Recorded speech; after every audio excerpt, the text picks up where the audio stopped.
Chaque année, notre cabinet accompagne des dizaines de familles dans ce combat judiciaire. Si je ne vous accompagne pas devant le juge administratif, alors on se retrouvera devant le tribunal correctionnel. Là ici, vous êtes un délinquant. Dur de le dire, mais c'est la réalité. Cette loi, elle a été faite avec les pieds. Chaque année, c'est l'éternel recommencement. Il faut solliciter, supplier, quémander, réclamer, arracher la fameuse autorisation d'instruction en famille. Ce sésame qui est instauré par la loi du 24 août 2021 et qui aujourd'hui donne des sueurs froides à de très nombreuses familles. Chaque année, notre cabinet accompagne des dizaines de familles dans ce combat judiciaire. C'est un combat, un parcours du combattant que nous faisons chaque année ensemble. Et j'avais envie de revenir sur cette décision rendue par la Cour de cassation le 10 juin 2026. Pour ceux qui ne sont pas encore abonnés, je vous invite à le faire. Ainsi, vous ne manquerez jamais aucun contenu en lien avec la défense de nos libertés fondamentales. Et évidemment, si vous avez apprécié le contenu, dites-le nous en commentaire. Alors cette décision du 10 juin 2026, on l'avait déjà commentée.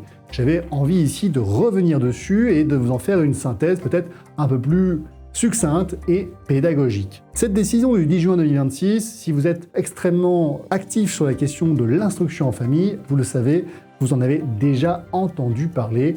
C'est ici l'occasion pour la Cour de cassation de se prononcer sur la possibilité pour des parents d'invoquer une excuse légitime leur permettant d'être exemptés d'une sanction lorsque ces derniers n'ont pas satisfait à l'autorisation d'instruction en famille et qu'ils ont malgré tout continué d'instruire leur enfant à la maison. Ici, on a un cas particulier puisque des parents avaient décidé, compte tenu du fait que les dés étaient pipés, et on ne peut pas leur donner tort puisque qu'est-ce qui fait qu'un dossier va être accepté une année et refusé l'autre? On n'en sait rien. Vous prenez votre doigt, vous regardez le sens du vent et c'est à peu près tout ce que vous pouvez faire. Malheureusement ici, on le constate, la forte liberté d'appréciation de l'administration conduit à une rupture d'égalité devant la loi, puisque les mêmes familles, dans deux départements différents, dans la même situation, auront parfois des décisions contradictoires. La même famille avec plusieurs enfants aura parfois des décisions d'acceptation pour certains enfants,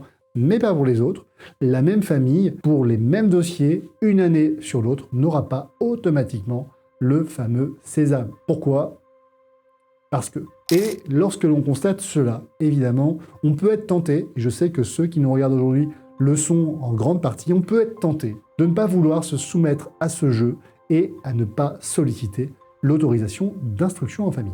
Alors, la Cour de cassation, dans cet arrêt du 10 juin 2026, va prendre en compte 3 critères pour considérer que les parents sont effectivement des auteurs de l'infraction prévue par le Code de l'éducation 227-17 du Code pénal. Cet article prévoit que lorsque vous n'obtenez pas l'autorisation, mais que vous décidez malgré tout d'instruire vos enfants à la maison, eh bien, vous êtes en infraction avec la loi. Il s'agit d'un délit. La Cour de cassation va considérer qu'il ne bénéficie pas d'une excuse légitime. L'excuse légitime, c'est l'argument juridique qui est prévu par le Code pénal et qui permet justement de tenir compte des situations dans lesquelles, certes, les parents n'ont pas obtenu l'autorisation, mais pour autant, ils ne sont pas auteurs d'une infraction. Eh bien ici, il considère que ce n'est pas le cas. Pourquoi ? Parce que la loi s'applique à tous, évidemment.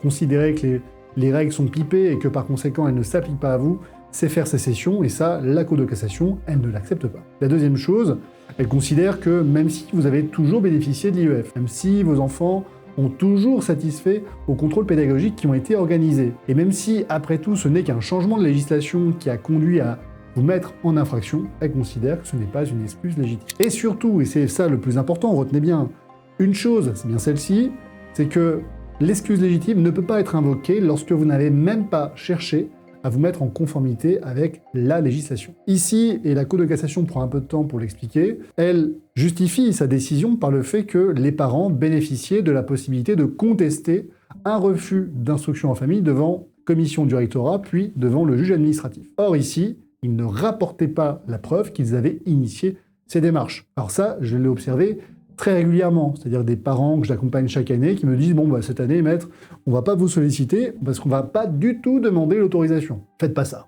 Vraiment, je vous invite vraiment à ne pas faire ça parce que là, vous allez comprendre que, effectivement, si je ne vous accompagne pas devant le juge administratif, alors on se retrouvera devant le tribunal correctionnel. Et le tribunal correctionnel, c'est pas du tout la même histoire. En effet, le tribunal administratif, c'est une procédure écrite. On n'est pas là pour juger si vous êtes des gentils parents ou de mauvais parents. On est là pour regarder si effectivement vous remplissez les conditions prévues par l'article L131-5 et suivant du Code de l'éducation.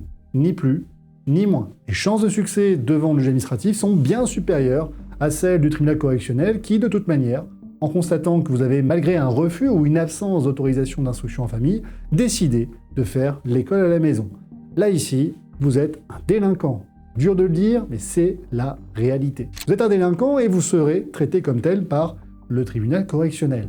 En d'autres termes, ne faites pas ça, d'accord? Vraiment, faites même semblant, demandez une autorisation et contestez-la devant le juge administratif. Maintenant, petit retour d'expérience. Très souvent, les parents que j'accompagne devant les tribunaux administratifs ne sont pas inquiétés par la justice pénale. Alors, ils ne sont pas inquiétés à double titre. Premièrement, parce qu'en fait, ils reçoivent jamais véritablement de mise en demeure, et lorsqu'ils reçoivent de mise en demeure de scolariser, finalement, ça ne va pas plus loin.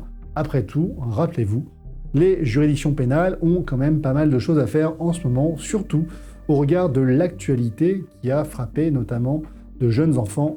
Je ne reviendrai pas dessus. La deuxième chose, c'est que, évidemment, les procureurs de la République n'ont pas du tout envie d'aller saisir de la question de parents délinquants qui, finalement, ont simplement décidé de faire valoir leur liberté, qui était d'instruire leurs enfants à la maison. Et puis, troisièmement, lorsque vous êtes un procureur de la République et que vous décidez malgré tout de poursuivre des parents, le fait que l'élément matériel de l'infraction, à savoir l'absence d'autorisation, pourrait être remis en cause par la suite devant le juge administratif, qui considérerait que, finalement, vous aviez raison, eh bien, ça entraînerait des recours en révision, avec évidemment le fait que vous allez mobiliser des ressources humaines, des ressources juridiques, mobiliser le tribunal. Et ça, c'est pas terrible comme type de comportement. Donc le constat, il est quand même le suivant. Lorsque vous êtes un parent et que vous avez sollicité l'autorisation et que vous avez contesté le refus devant le juge administratif, même si vous n'êtes pas en conformité avec la loi, eh bien, dans les faits, vous n'êtes pas poursuivi. Lorsque vous êtes poursuivi, on va vous proposer une composition pénale. Un petit stage de parentalité, pour rappeler qu'évidemment, c'est important d'être un bon parent et d'aller inscrire ses enfants à l'école. C'est pas une véritable infraction, c'est pas marqué dans votre casier judiciaire, ça n'a aucune conséquence juridique particulière, bref, c'est relativement clément et ça tient bien compte du fait d'une chose. Cette loi, elle a été faite avec les pieds. Malheureusement, elle s'applique malgré tout à nous et il faut la respecter tant que cette dernière est en vigueur. Vous souhaitez en savoir plus sur vos droits? Lien dans la description de la vidéo. Vous souhaitez télécharger le guide de l'IEF, on l'a déjà mis en avant à plusieurs reprises. Je vous invite encore une fois à le télécharger parce qu'il va véritablement vous aider et vous accompagner afin d'éviter de faire appel à un avocat et de saisir un juge. Pour tous les autres, eh bien, si vous préférez qu'on se retrouve devant le tribunal administratif plutôt que devant le tribunal correctionnel, suivez mes conseils et on se retrouve très bientôt.